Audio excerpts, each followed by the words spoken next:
Good morning, everyone. Today we will officially start our series of educational research, and our first lecture will revolve around introduction to educational research.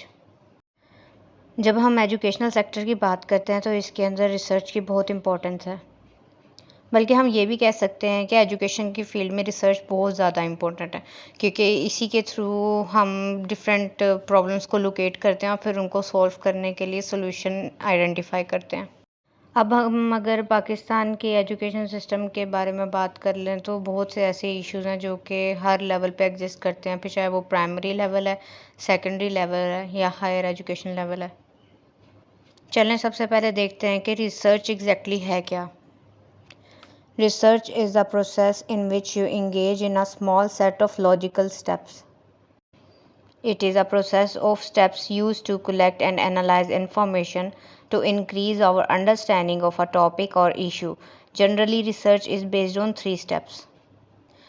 So basically, research एक ऐसा process है जिसके अंदर particular steps involve होते हैं जो कि logical होते हैं, और उनके थ्रू हम डाटा कलेक्ट करते हैं अपनी किसी भी प्रॉब्लम को अच्छे तरीके से अंडरस्टैंड करने के लिए और उसके लिए सोल्यूशन फाइंड करने के लिए। जैसा कि I have just said, research के अंदर 3 स्टेप इन्वॉल्व होते हैं जो बेसिक स्टेप्स हैं। आप अपनी स्क्रीन पे देख सकते हैं।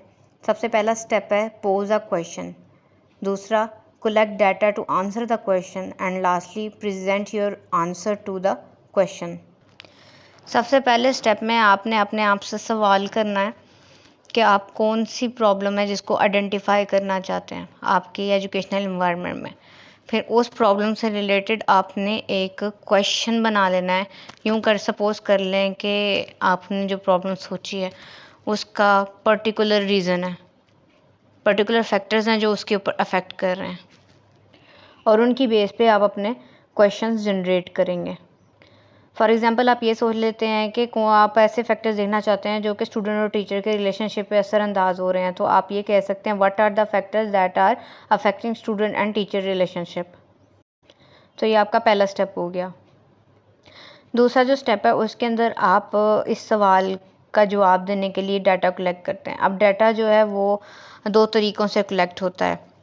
वो आप प्राइमरी भी कर सकते हैं, सेकेंडरी भी कर सकते हैं। ये बेसिकली आपके चैप्टर नंबर 3 और चैप्टर नंबर 4 से रिलेटेड है जो आपके थीसिस में लिखा जाता है। लास्टली जब आप अपने क्वेश्चन के रिलेटेड सॉल्यूशन फाइंड कर लेते हैं डाटा कलेक्शन के थ्रू या डाटा एनालिसिस के थ्रू, तो आप उसको इस्तेमाल करके अपने क्वेश्चन को आंसर करते हैं और उसको सपोर्ट करते हैं कि आपको ऐसा क्यों लगता है।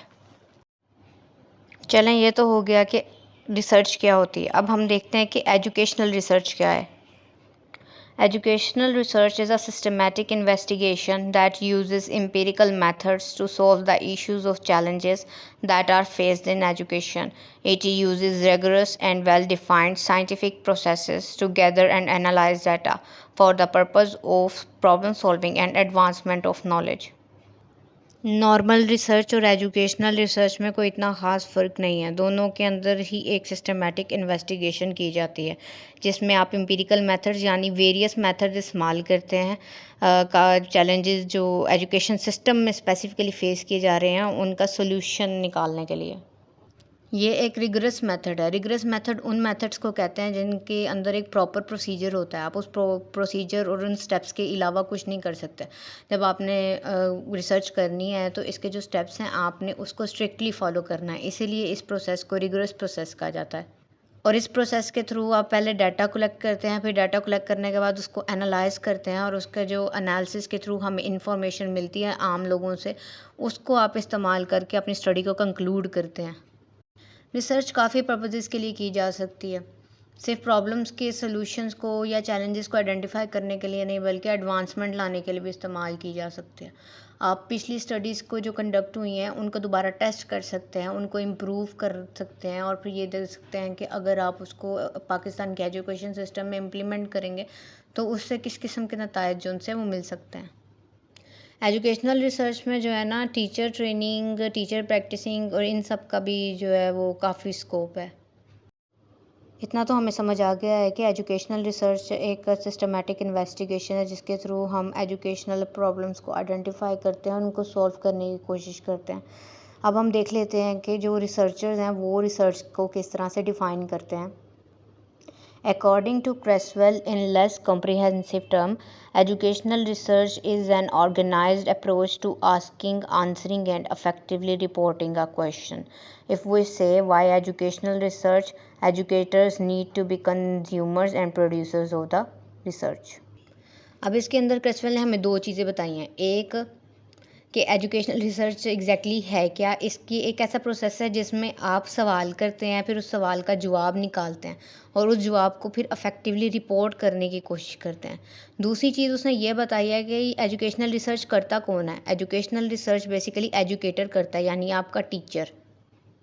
वो इन रिसर्च के कंज्यूमर्स भी हैं और इन रिसर्च के प्रोड्यूसर भी हैं, यानी वो इसको कंज्यूम करते हैं यानी इस्तेमाल करते हैं और बाद में इसको प्रोड्यूस भी वही करते हैं।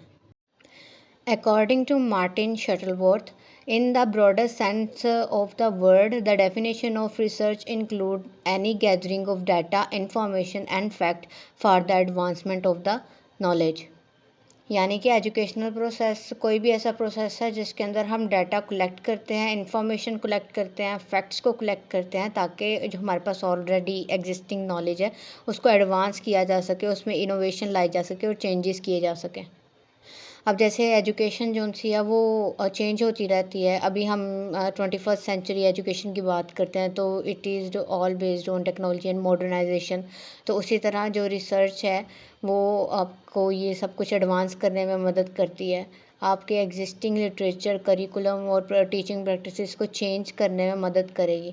अब अगर हम ये इम्प्लीमेंट कर लें 21st सेंचुरी करिकुलम और हमें ये ना पता हो कि उसको करना कैसे है, उसको स्टूडेंट को पढ़ाना कैसे है, उसमें एग्जैक्टली पढ़ाना क्या है, तो फिर हम कैसे उसको इम्प्लीमेंट करेंगे। तो यहाँ पे जो रिसर्च है ना वो आके काफ़ी इंपॉर्टेंट हो जाती है। Now we will talk about the characteristics of educational research.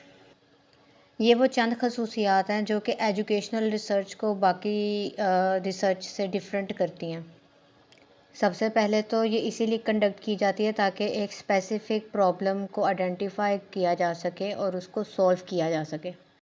दूसरा, इसमें दो तरीके से डाटा कलेक्ट किया जाता है, प्राइमरी तरीके से और सेकेंडरी तरीके से। तीसरा, इसके अंदर जो इन्फॉर्मेशन है वो एम्पिरिकल एविडेंसेस की बेस पे इकट्ठी की जाती है। अब एम्पिरिकल एविडेंसेस क्या हैं? ये बेसिकली साइंटिफिक अप्रोच होती हैं जिनके अंदर आप डाटा कलेक्ट करते हैं ऑब्जर्वेशन के थ्रू, एक्सपेरिमेंटेशन के थ्रू, एक्सप्लोर करके, इन सारी चीज़ों के थ्रू जो है ना आप डाटा कलेक्ट करते हैं। एजुकेशनल रिसर्च कभी भी गलत नहीं होती क्योंकि इसमें वेरीफाइबल इंफॉर्मेशन जो सी है ना वो हमेशा इस्तेमाल होती है। तो इसमें से जो भी आपके पास रिजल्ट आएगा या फाइंडिंग आएगा आप उसको कभी भी जो है ना नेगेटिव नहीं कह सकते। आप ये नहीं कह सकते कि आपने कुछ गलत फाइंड किया है। एजुकेशनल रिसर्च हमारी मदद करती है थ्योरीज़ को डेवलप करने के लिए, जो कि हमें इन इश्यूज़ के मुतल्लिक बेहतर इंफॉर्मेशन प्रोवाइड कर सकते हैं। फॉर एग्ज़ाम्पल एक रिसर्चर ने ना इंडिया में स्टडी की थी कि जो आदमी रेप करते हैं वो रेप क्यों करते हैं। उसके लिए उसने जेल का विज़िट किया था और वहाँ पे जाके उसने ना रेपिस्ट जो है ना उनसे डाटा कलेक्ट किया था, जिसकी बेस पे उसने ये स्टडी डिराइव की थी कि ये थ्योरी बनाई थी कि जो है ना एक रेपिस्ट रेप इसलिए करता है क्योंकि वो अपने दिमाग में ये कंज्यूम कर लेता है कि जो वो कर रहा है वो ठीक है। इसी तरह एजुकेशनल रिसर्च भी जो सी है ना वो डिफरेंट थ्योरीज़ को कंस्ट्रक्ट करने में मदद करती है, स्पेशली ऐसे इश्यूज़ के लिए जिनके ऊपर अभी ज़्यादा काम नहीं हुआ। लास्टली, इट इज़ इंटरडिसिप्लिनरी, यानी आप एजुकेशन को दूसरी फील्ड्स के साथ रिलेट करके भी रिसर्च कंडक्ट कर सकते हैं। Next we will talk about the scope and importance of educational research. अब जब हम थीसिस की स्कोप की बात करें ना तो ये बेसिकली सवाल आप लोगों के दिमाग में भी आता होगा कि हमें थीसिस करवाते क्यों हैं। दैट्स बिकॉज इसका स्कोप है और इसकी इम्पोर्टेंस भी है। अगर हम स्कोप की बात करें तो scope different vary from person to person, यानी एक इंडिविजुअल दूसरे इंडिविजुअल से डिफरेंट होता है तो उसका दिमाग और उसका पर्सपेक्टिव भी डेफिनेटली डिफरेंट होगा। तो इसकी बेस पे जो सा स्कोप है ना एजुकेशनल रिसर्च का वो डिफ़र करता है। अब आप सब सोचे होंगे पर्सन टू पर्सन वेरीफाई करता है तो ये किस किस्म का स्कोप है। एक्चुअली आपको मैंने पहले भी बताया है कि एजुकेशनल रिसर्च एजुकेटर्स करते हैं और एजुकेटर्स के लिए होती है और एजुकेशन सेक्टर के लिए की जाती है। अब दो तरह के टीचर होते हैं हमारे पास। एक वो टीचर जो कि इंट्रिंसिकली मोटिवेटेड होता है, वो एजुकेशन सिस्टम की जो प्रॉब्लम्स हैं उनको सॉल्व करना चाहता है, ठीक है। तो वो जब उस करेगा ना, रिसर्च करेगा, तो वो इस पर्सपेक्टिव से करेगा कि उसने कोई सोल्यूशन आइडेंटिफाई करना है। जबकि जो दूसरे टाइप का टीचर होता है ना, उसको इन इश्यूज से इतना ज़्यादा कोई सरोकार नहीं होता। उसका मेन पर्पस ये होता है कि उसने अपना रैंक या अपनी वैल्यू को इंक्रीज़ करना है, तो वो उसके लिए रिसर्च करेगा। इसीलिए एजुकेशन सेक्टर में जो रिसर्च है ना, वो पर्सन टू पर्सन वेरी करती है, और यही दो तरह के टीचर आपको मिलते हैं। अब आप लोग अपनी स्क्रीन पे देखें। Research is different for each and every one. If we talk from the perspective of educator, then not all educators have an understanding and appreciation of research. That's why the scope of education research is different from research to researcher. For some educators, it is something that is needed for addressing the issues that are being faced by the present education system. इसी तरह जब Covid आया था, कोविड-19 आया था, तो उस दौरान पूरे पाकिस्तान में जो एजुकेशन सिस्टम है वो ऑनलाइन कर दिया गया था।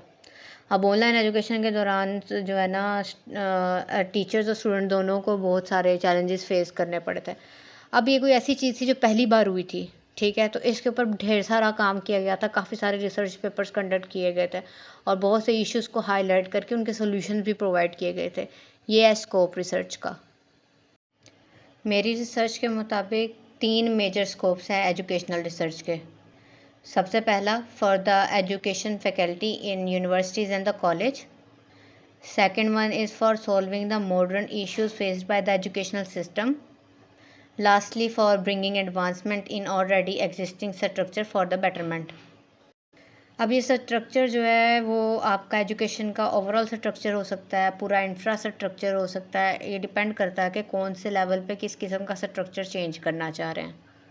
अब जैसे जैसे एडवांसमेंट आती जा रही है, वैसे मॉडर्न इश्यूज़ पैदा हो रहे हैं, ठीक है। उन इश्यूज़ को सॉल्व करने के लिए रिसर्च की जाती है, और आपकी एजुकेशनल फैकल्टी के लिए होती है कि वो रिसर्च करके अपना नॉलेज इंक्रीज़ करते हैं और अपना रैंक बढ़ाते हैं। अब फॉर एग्जांपल जो हायर एजुकेशन कमीशन की रिक्वायरमेंट है, if you want to be a professor in the university, आपको पीएचडी की डिग्री दरकार है। उसके अलावा आपके पास 10 साल का एक्सपीरियंस होना चाहिए टीचिंग का, और उसके अलावा 15 to 16 जो है ना आर्टिकल आपके पास पब्लिश होने चाहिए रिसर्च के। सो ये बेसिकली स्कोप है एजुकेशनल रिसर्च का। अब अगर हम इसकी इम्पोर्टेंस की बात कर लें, तो इसकी इम्पोर्टेंस भी इसके स्कोप से लिंक्ड है। जितना वास्ट एक सब्जेक्ट का या किसी भी चीज़ का स्कोप होता है, उतनी ही उसकी ज़्यादा इम्पोर्टेंस होती है। सबसे पहले ये इम्पोर्टेंट है क्योंकि ये हमारे ऑलरेडी एग्जिस्टिंग नॉलेज में इजाफ़ा करता है, हमें एडवांसमेंट प्रोवाइड करता है और इनोवेशन लेके आता है हमारी टीचिंग के तरीके में, लर्निंग के तरीके में और पढ़ने के तरीके में। दूसरा, ये टीचर्स की हेल्प करता है और स्टूडेंट्स की हेल्प करता है कि वो एग्जिस्टिंग एजुकेशनल इश्यूज़ को एड्रेस कर सकें। तीसरा, ये टीचर्स को हेल्प प्रोवाइड करता है कि वो अपने एजुकेशनल प्रैक्टिसेस को इम्प्रूव कर सकें। उनको ट्रेन किया जाता है, उनके अंदर चेंजेस लाए जाते हैं। लास्टली, ये हेल्प करता है टू वेरीफाई प्रीवियस फाइंडिंग्स। ऐसी बहुत सी रिसर्चेज हैं जो कि मैंने आपको पहले भी बताया था, कंडक्ट की जा चुकी हैं किसी और कंट्री में, किसी और लोकेशन में। हम उनको पाकिस्तान की सिचुएशन में इम्प्लीमेंट करके देख सकते हैं कि जो चीज़ें बाहर इफ़ेक्टिव हैं, क्या वो पाकिस्तान की एजुकेशनल सेटिंग में इफ़ेक्टिव होंगी या नहीं। तो हम इस तरह भी ना फाइंडिंग्स को वेरीफाई कर सकते हैं। Okay, now we will talk about the scientific method. पिछले 2 से 3 जगह पे आप लोगों ने पढ़ा है कि एम्पिरिकल स्टडीज़ इस्तेमाल होती हैं रिसर्च के लिए और एम्पिरिकल मेथड इस्तेमाल किए जाते हैं। तो ये एम्पिरिकल स्टडीज़ और एम्पिरिकल मेथड जो है वो एजुकेशनल रिसर्च में साइंटिफिक मेथड की वजह से आए हैं। मोस्टली जब लोग साइंस का नाम सुनते हैं तो उनको ना वो लेबॉर्ट्रीज़ और यही सब जो है ना उनके दिमाग में कॉन्सेप्ट आता है, लेकिन it is more than that. ये रिसर्च में बहुत इम्पॉर्टेंट है क्योंकि रिसर्च में इसने साइंटिफिक मेथड प्रोवाइड किया है। अब अगर हम ये बात करें कि साइंटिफिक मेथड है क्या, then it is a method which involves testing ideas in the public arena. The reality is that majority of the human beings are capable of making connection between what they see and their experiences. Scientific method एक इंसान की मदद करता है कि वो जो उसको नज़र आ रहा है उसको और अपने एक्सपीरियंसेस को आपस में रिलेट कर सके, उन दोनों के दरमियान कनेक्शन बना सके। अब रिसर्च में भी हम यही सब करते हैं ना कि मतलब लिटरेचर रिव्यू के थ्रू हमें जो इन्फॉर्मेशन मिल रही है उसको हम रिलेट करते हैं अपनी फाइंडिंग्स के साथ, जो फाइंडिंग्स हमें दूसरों के एक्सपीरियंसेस से मिली हैं। अब ये जो इंसान अपने एक्सपीरियंस और अपने नॉलेज के बीच में कनेक्शन बनाता है ना, ये कनेक्शन जो है दुनिया में इंसान को जीना सिखाता है।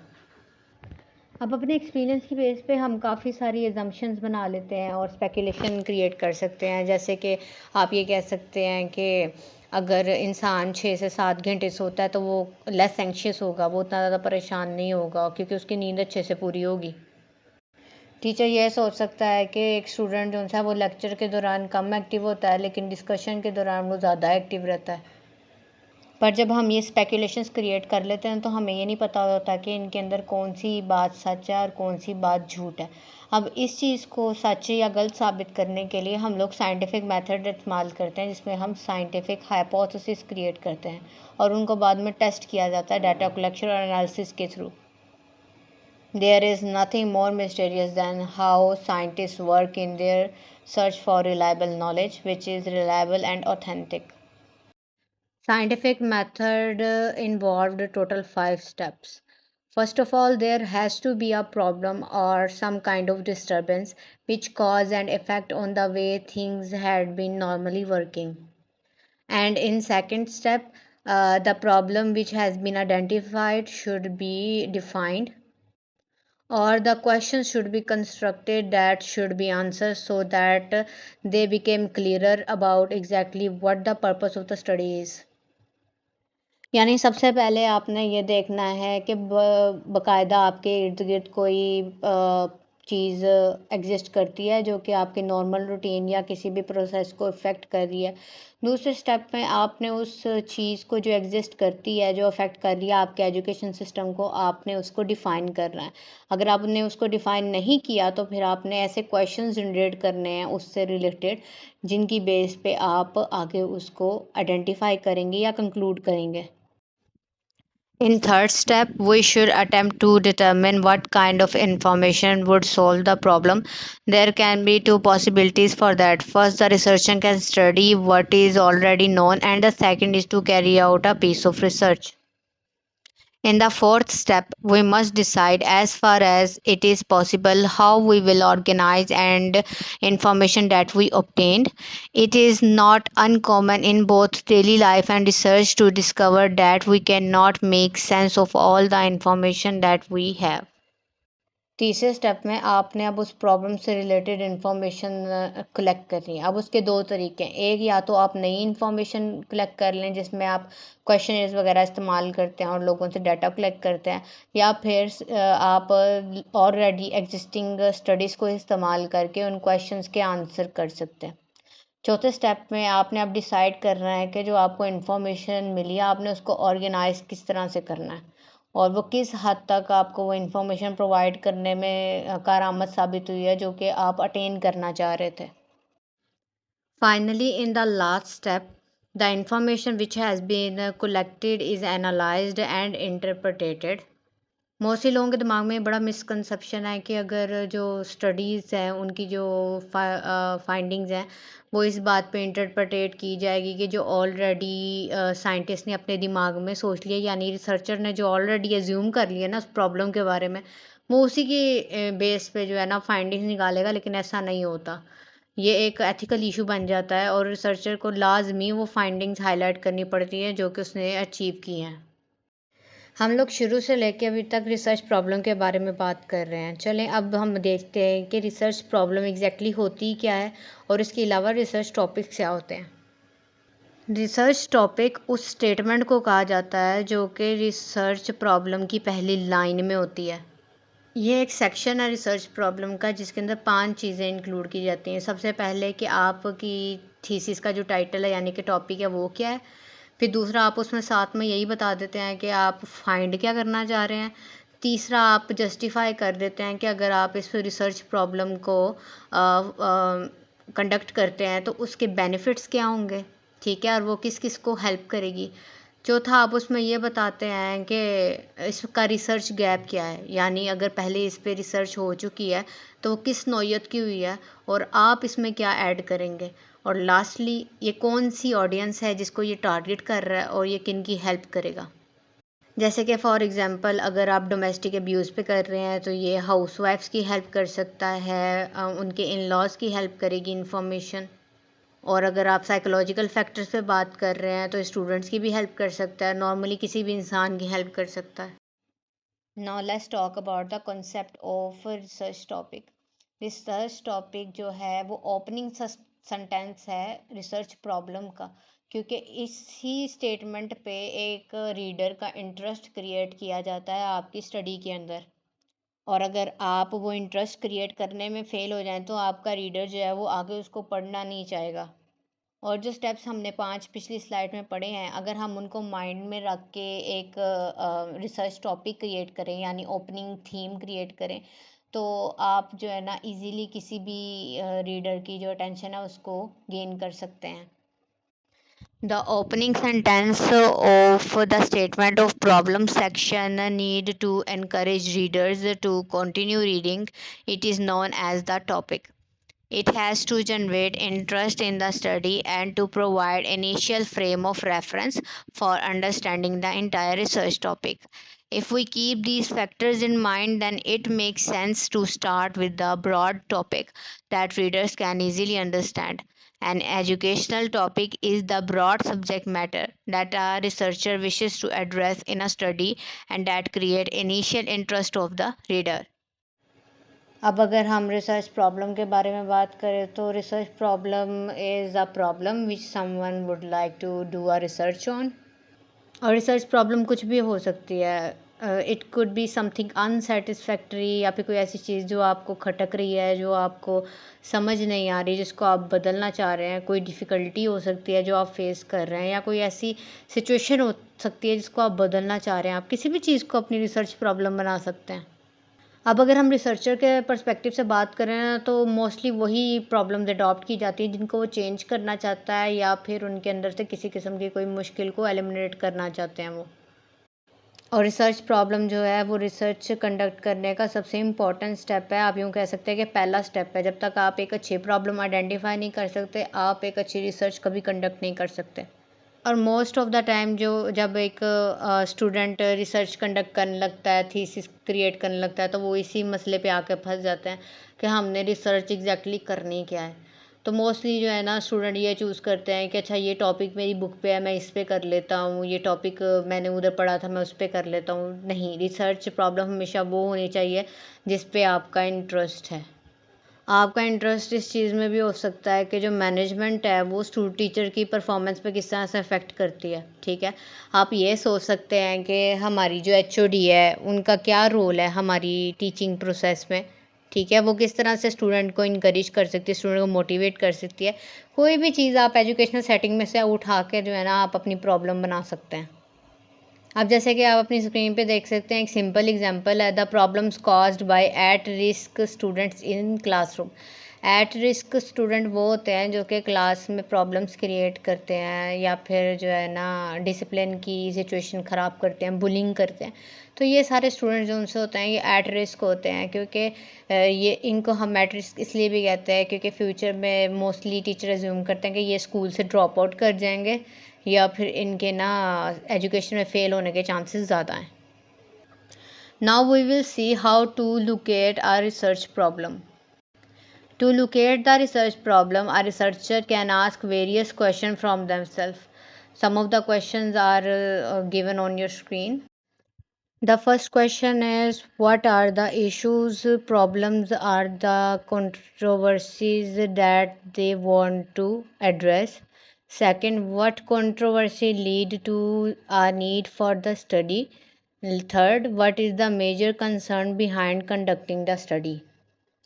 सबसे पहले तो आपने वो इश्यूज प्रॉब्लम या फिर वो कंट्रोवर्सीज आइडेंटिफाई करनी है जिनको आप एड्रेस करना चाह रहे हैं। दूसरे नंबर पे आपने ये देखना है कि इन कंट्रोवर्सीज को एड्रेस करने की नीड क्या है, मतलब क्यों ज़रूरत है इन पे रिसर्च कंडक्ट करने की। लास्टली फिर आप ये देखेंगे कि जब आप इनको कंडक्ट करेंगे तो कौन कौन से मेजर फैक्टर्स हैं जो आप आइडेंटिफाई कर पाएंगे अपनी स्टडी के बीच में। यानी कि आपकी मेजर कंसर्न क्या है इस रिसर्च को कंडक्ट करना में, आप इसको क्यों कंडक्ट करना चाह रहे हो, आपको क्यों लगता है कि इसके अंदर क्या फ़ायदा है। So this is it for today. जो नेक्स्ट हमारा लेक्चर है उसके अंदर हम रिसर्चिंग प्रोफेशनल्स के बारे में पढ़ेंगे, जिसके अंदर टीचर का रोल आ जाता है, टीचर की नीड आ जाती है और प्रोफेशनल रिसर्चर्स आ जाते हैं। बाकी आपको कोई भी क्वेश्चन हो तो प्लीज़ कमेंट सेक्शन को यूज़ करके मुझसे पूछ सकते हैं। I will answer them. I am going to make short videos regarding each and every section of this chapter, जिसमें आपकी एग्जाम्पल्स प्रोवाइड की जाएंगी, तो उनको भी ज़रूर देखिएगा। Thank you.